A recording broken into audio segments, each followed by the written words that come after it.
Okay, you're all set, Aisha Sanders. Take it away. Right. Thank you so much. I'm glad to be here today. I am Aisha Sanders, and I'm joined with my co-presenter, Dr. Lakila Atkinson, and we are discussing navigating disruptions like a designer.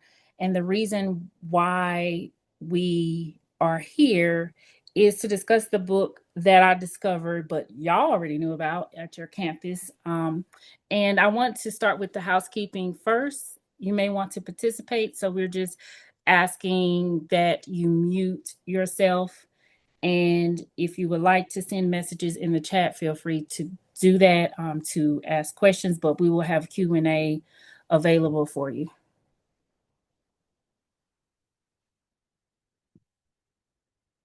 Um, So our presentation overview, we are examining the book at your university, Stanford Design School or D.School's Navigating Ambiguity, Creating Opportunity in a World of Unknowns. And I appreciate the authors, Andrea Smalls and Kelly Schmutte from uh, for writing this because I've used it as a personal development book versus for design. I do have a background in art. My first degree is in studio art. So I thought it was ironic that I chose a book to study and actually apply to my line of work.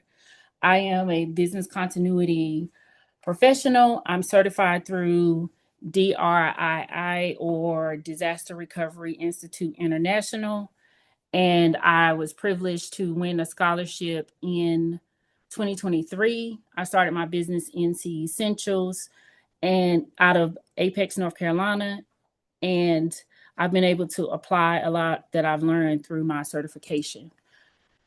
The objectives today is to compare and contrast between navigating ambiguity and business disruptions.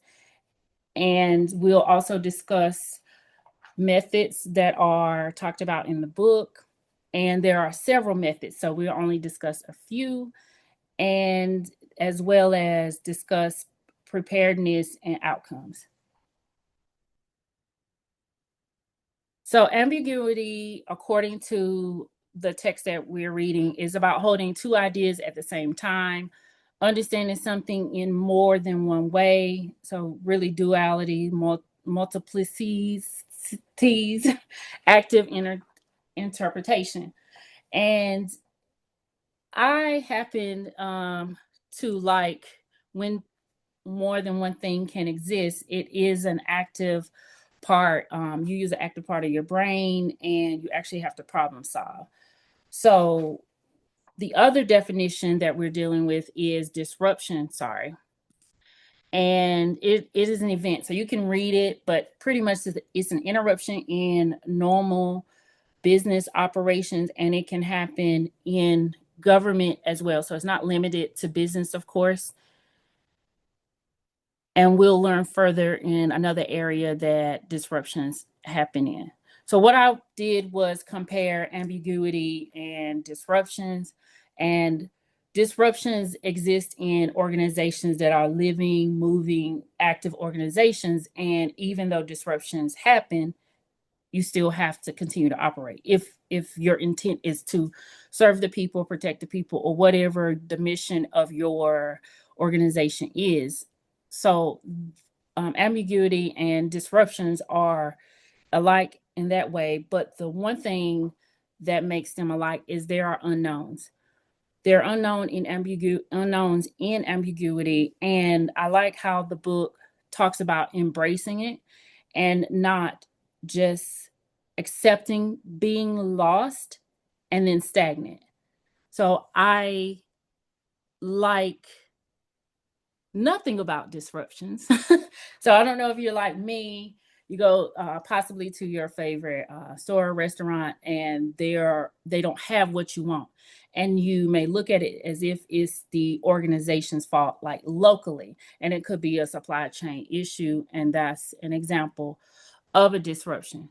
So, in looking at both of these, I thought about what's on the other side of ambiguity: clarity. Clarity is on the other side of ambiguity, and preparedness is on the other side of disruptions.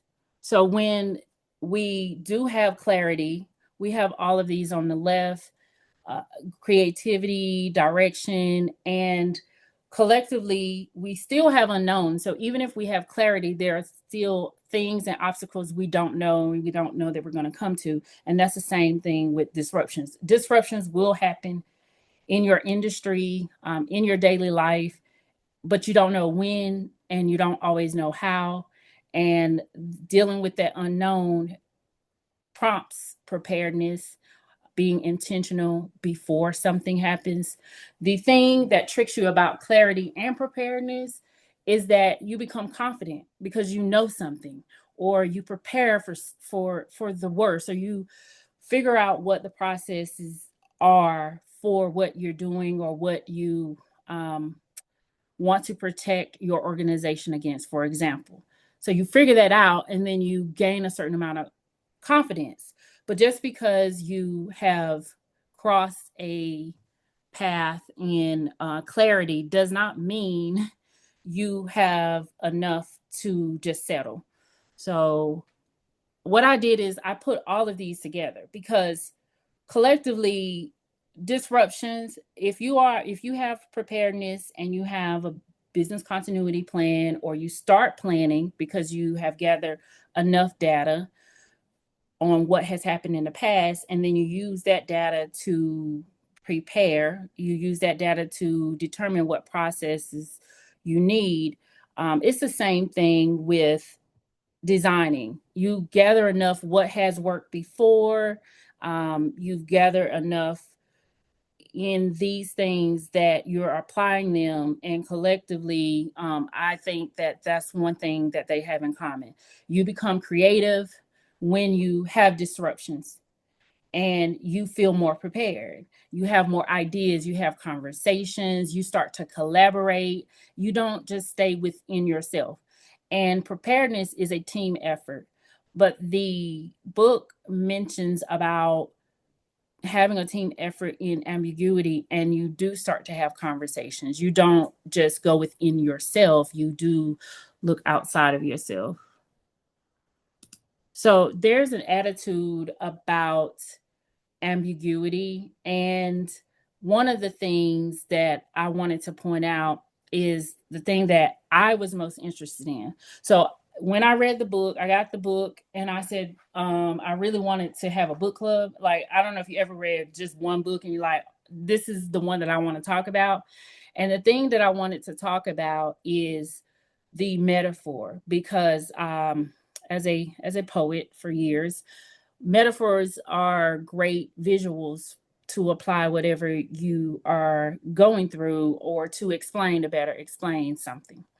And so I looked at this metaphor, and I probably have only told like two people. So if you have read the book and you have had the privilege of having a discussion, if you don't mind, in the chat, feel free to share what your metaphor is.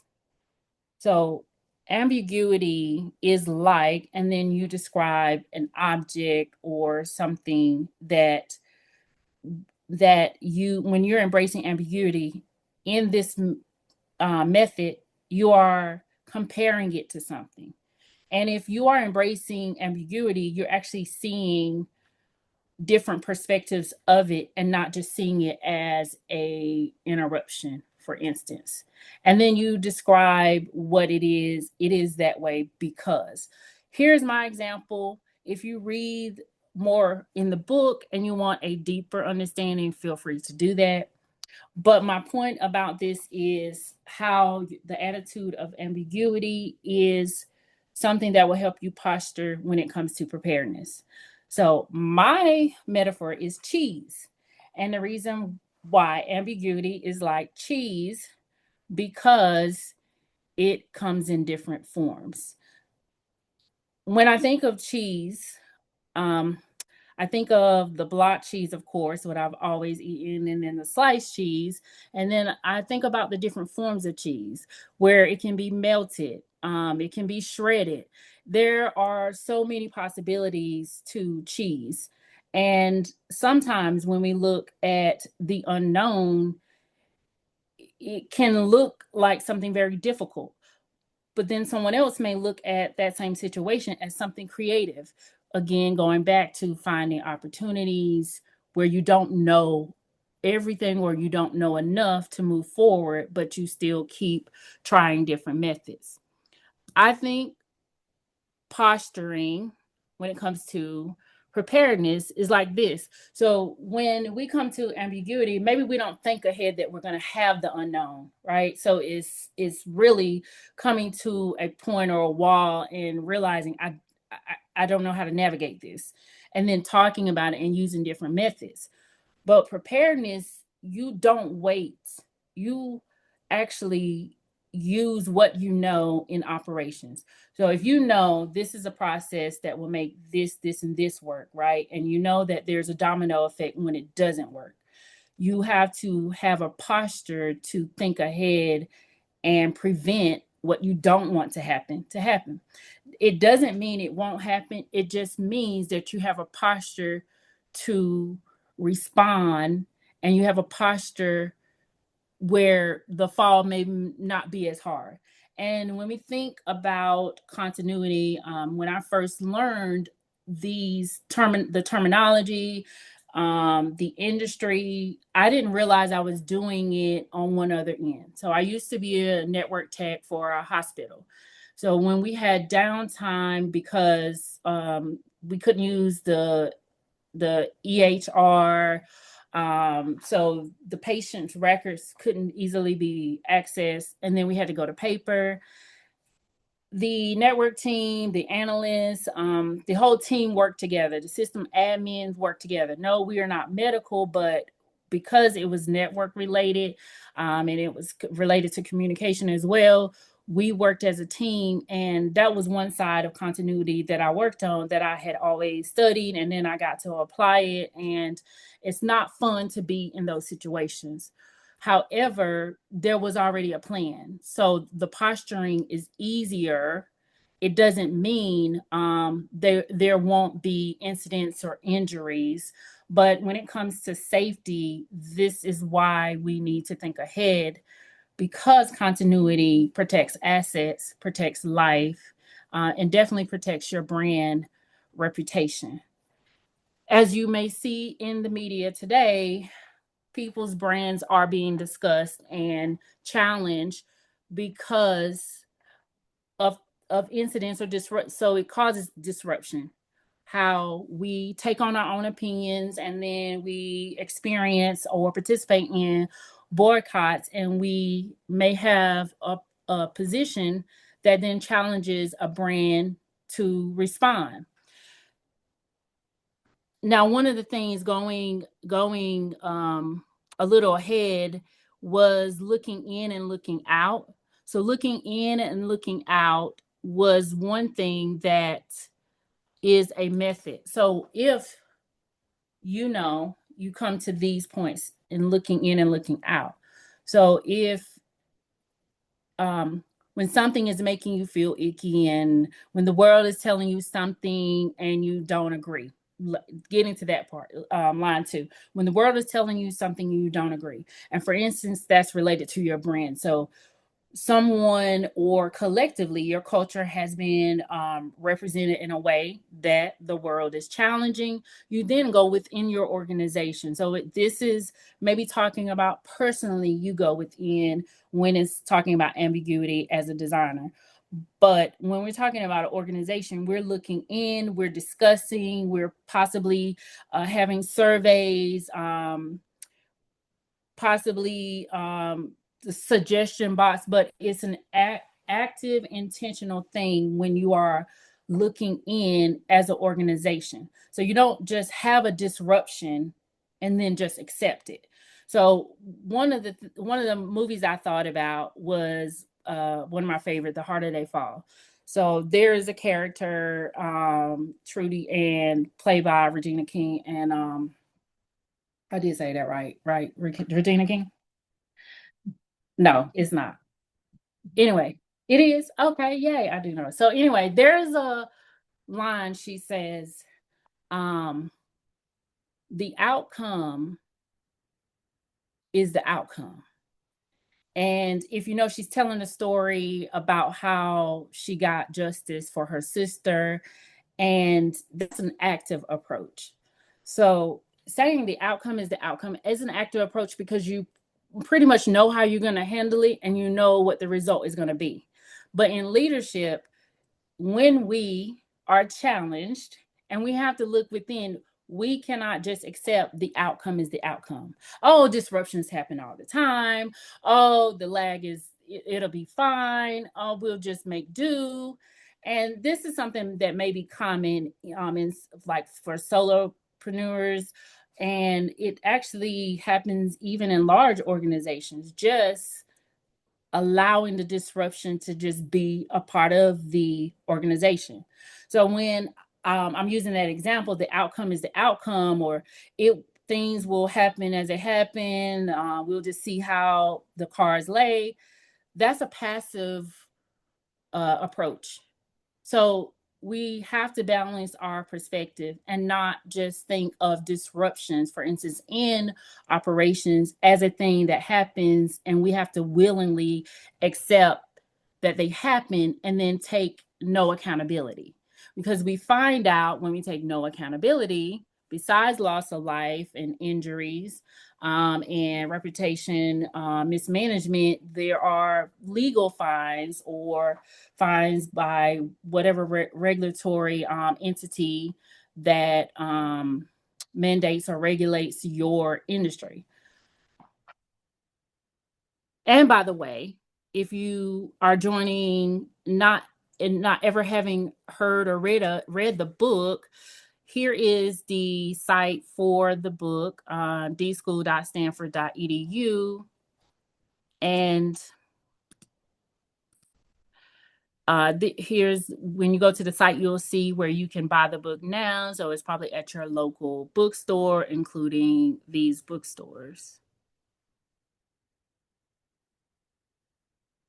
So when I was talking about the legal, some of the legal problems that can result, one of the things that touched me was when there was a storm in San Antonio, and it was a really, really terrible storm. So, as a result of the planning that did not happen, say the preparedness, right? There were some citizens in the area who were maybe on life saving equipment. And so if they lost power, they experienced the threat of life, as well as some people, there was a loss of life, right? So there were injuries and a loss of life. There were, as a result of that, there's a discussion. And yeah, there's ambiguity in people will fend for themselves and figure out how they need to evacuate. And we don't know, maybe that was the posture, but they'll figure it out. And figuring out when you have an organization in local government or state government, you have to be more proactive and you actually have to posture preparedness, taking accountability. And that is what is happening in this situation. So as a result of the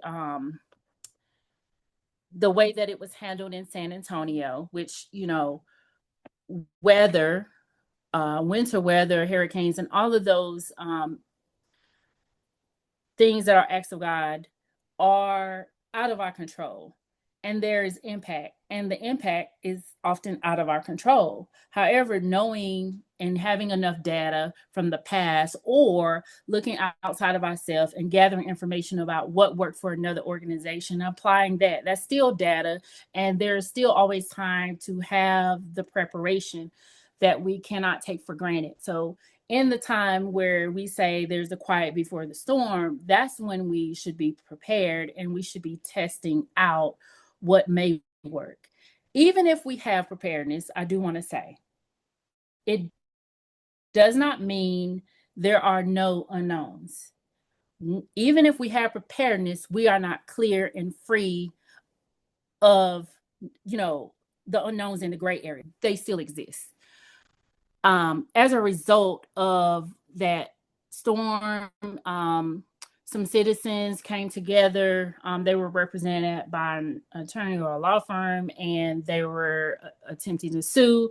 They end up dropping the charges, and then here's one of the conclusions, that inclusive planning, which is nothing new.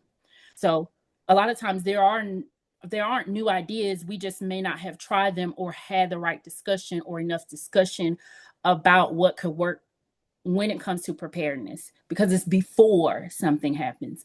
And also not losing sight that there is a possibility, and not what's the word, thinking that we are immune to disruptions. Disruptions will happen. We just don't know how or when. And so the preparedness part is necessary. And I think I had the definition of preparedness. We probably all know what that is, but according to the DRII, institute international activities implemented prior to an incident that may be used to support and enhance mitigation of, respond to, and recover from disruptions. This is where I got my certification, and here is a site in case you're interested. These certifications, the education that is offered through the organization is very valuable, because you have people serving in organizations who could very well apply this knowledge to their current position, and also providing safety and providing extra preparedness steps. Uh, I am. I already talked about outcome, and what one of the discussions. If you want to respond within here, we're going to go to Dr. Lakila Atkinson, but this is just a question, which is one of the things that the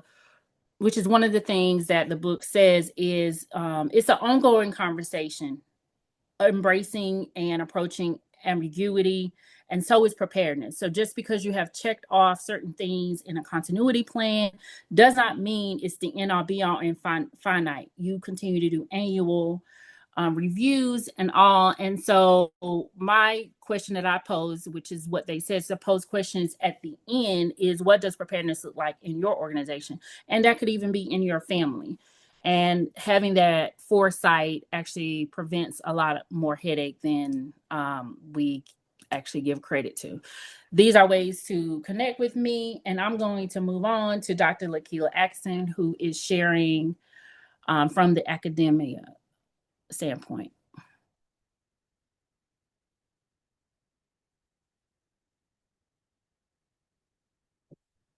Hello, thank you so much.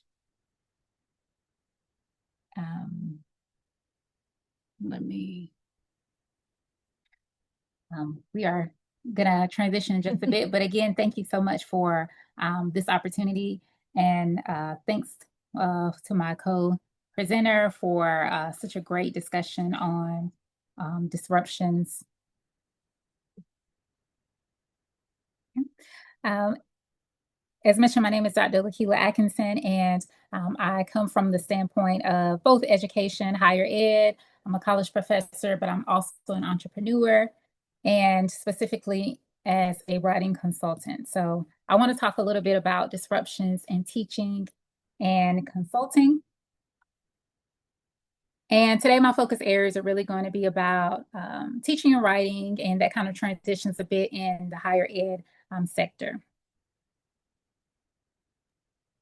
Lakayla, do you want to make your slides a little bigger?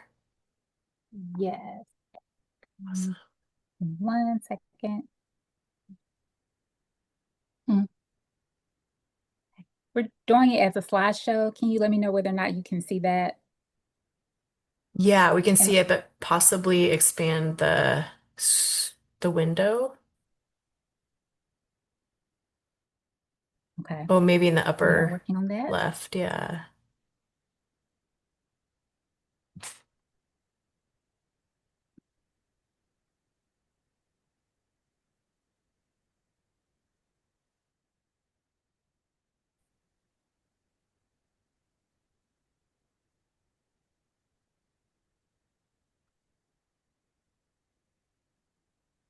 Okay.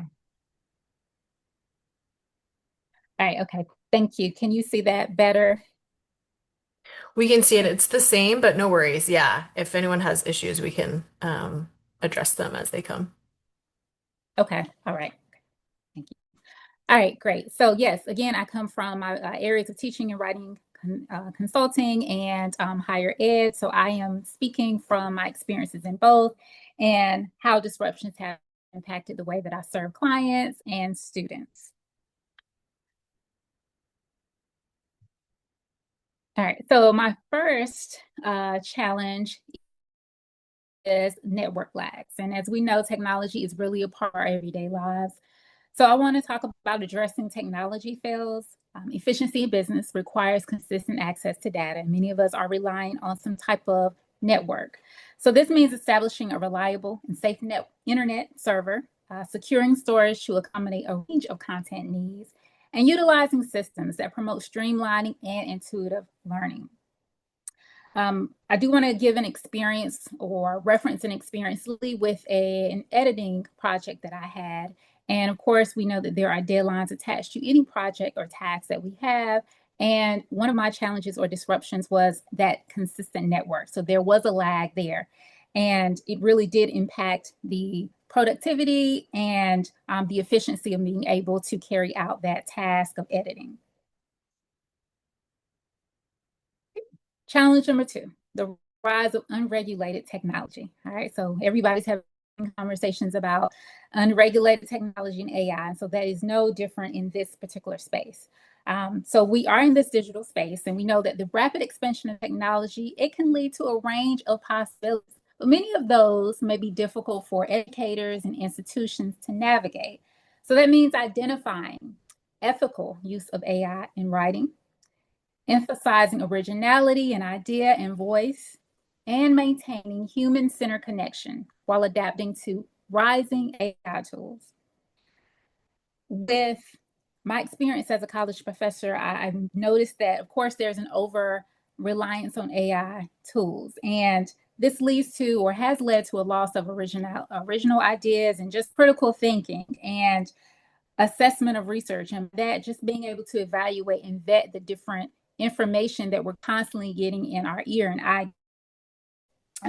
Courses results in grading delays because sometimes I am reaching out to students to say, hey, let's talk about a submission and giving them an opportunity to revise. So in that regard, there are delays because students are also taking additional time to revise and make sure that they are using technology in the way or writing in the way that they should be with the use of technology.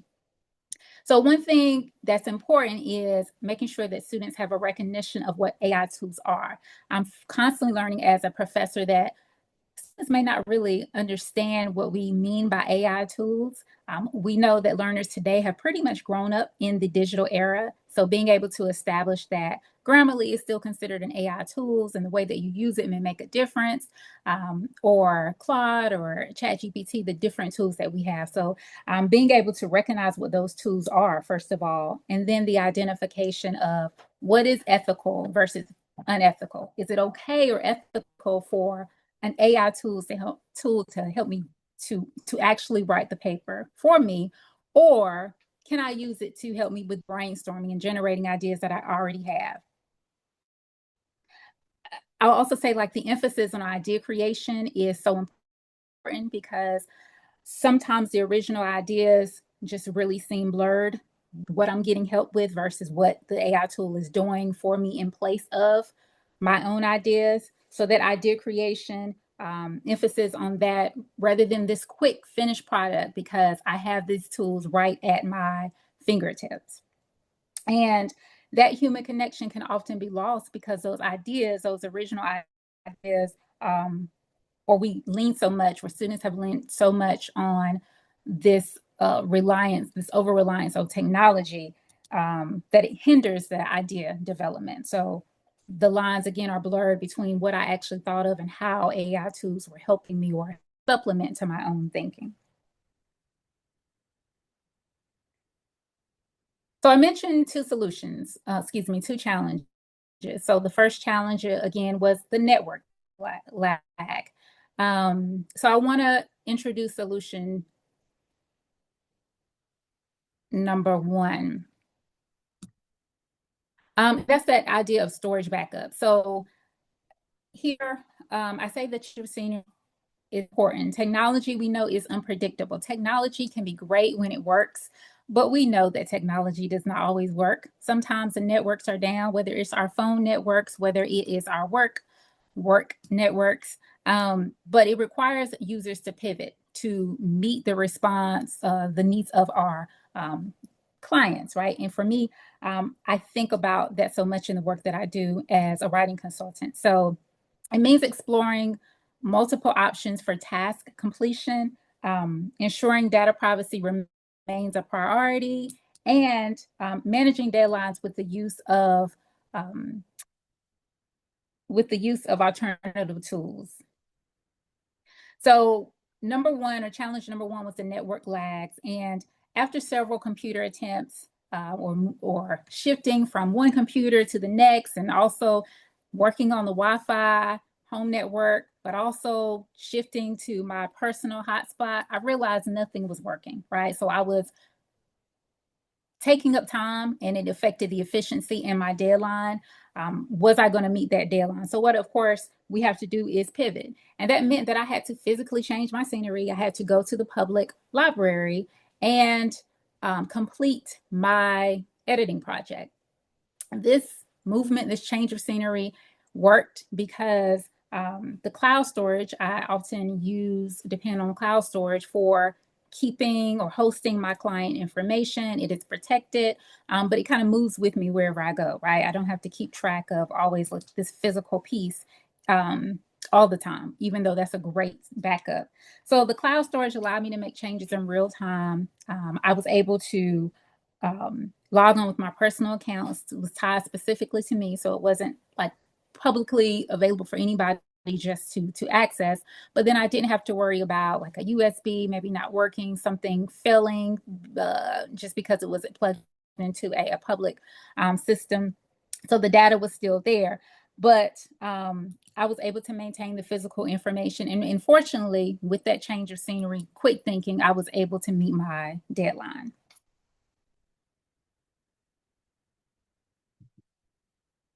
All right. So challenge number one was the rise of unregulated technology. And so solution number two is working with technology. And I emphasize the with because sometimes we can be very resistant to these new tools that are coming out because as we know, technology, when it was introduced or this idea of open AI, there weren't a lot of parameters. So this meant that I had to become a student. So utilizing technology effectively requires educators to grow as learners. So we're constantly students as well. This required researching and comparing various platforms, participating in AI trainings and workshops, and engaging in ongoing dialogue about AI and parameters. And so instead, basically, of resisting, I began actively researching and comparing the different platforms AI use. I wanted to see the value and the usability. What do these have to offer? How do they compare to one another? How does it work with prompting? And as a professor, I have participated in AI workshops and trainings. We actually have at our HBCU, we have an AI Institute, which is really helpful because right on site, being able to get that guidance, being able to have conversations about how fellow professors are using AI and how we might incorporate AI tools in assignments in our classroom is really, really beneficial. So these AI workshops, modules, they have helped me in the sense of knowing what AI can do. So thinking about, making those comparisons and actively being involved. So I'll know what they do and I'm not just kind of like, oh, I don't want to use these different platforms. And that meant that these trainings and workshops could help me with everything from developing assignments to prompting to grading, lesson planning. And so these approaches have really assisted me with identifying best practices, which ultimately helped me to engage in those early and honest conversations about what AI can do in the writing classroom, how it can be a benefit and not just something to be feared, but seeing the pros learning, working, talking with students, and being able to demonstrate the pros and cons of the use of AI tools in writing and research and how it can be used ethically, but also with certain limitations, certain parameters. Not for everything, but in all ways, but in what ways it will be most beneficial.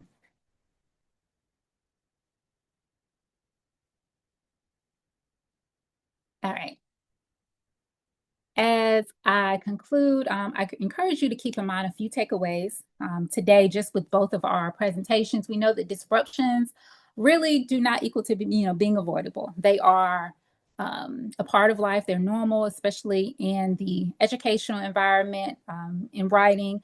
And so acknowledging what those challenges are or that disruptions happen, of course, builds resilience. We continue to grow, develop in our strategies and the tools that we sometimes might be forced to use, right? And it helps us to, maybe fall but get back up again, right? Learn from what didn't work well and do better the next time.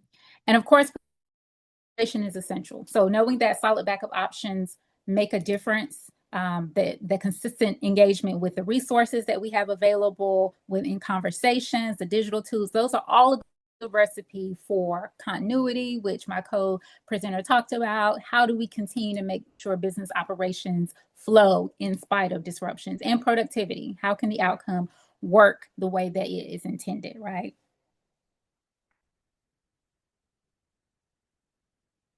All right, I know our time is low, so if there are any questions, I do want to welcome them at this time. I do thank you for this opportunity. Thank you for attending the presentations.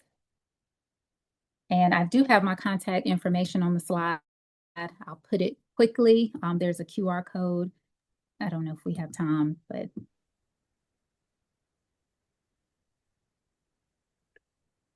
okay. Yeah, we definitely have time for sure. Thank you both so much. So Yeah. do you see her contact Yes. information? Okay, Yes. just so Perfect. you know, she is an excellent editor. She talked about her academia. Her business is For the Love of Words. It might be now about 20 years old. I do apologize if you did not see her slides and you are interested. I'm sure she has no problem with sharing them because there was a disruption, and I think she did an awesome job in spite of. So, Thank you. Yes. Definitely. Thank you both so much. Yes, if anyone is interested in the slides, you can contact any of the webcamp organizers and we can get those to you.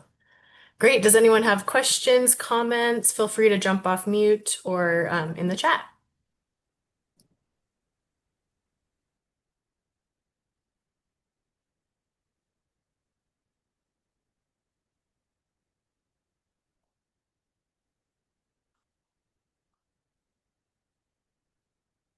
I see a thank you in the.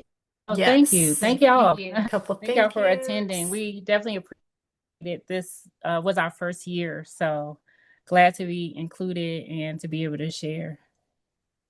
Yes, thank Amazing. Yes. Please join us next year for sure. Yay. you. Cool. Thanks, Thank y'all. everyone. All right. We'll see you next time. And then, yeah, anyone joining for tomorrow's sessions, it's hybrid. And if not, we will have them all recorded as well. Thanks for joining today's webcam. We had a great time. See Thank you. everyone. And thank you to our moderator. We Bye. appreciate Yes. you. Thank you. Yeah, anytime, because you're totally right. Stuff comes up all the time. All right. Bye bye.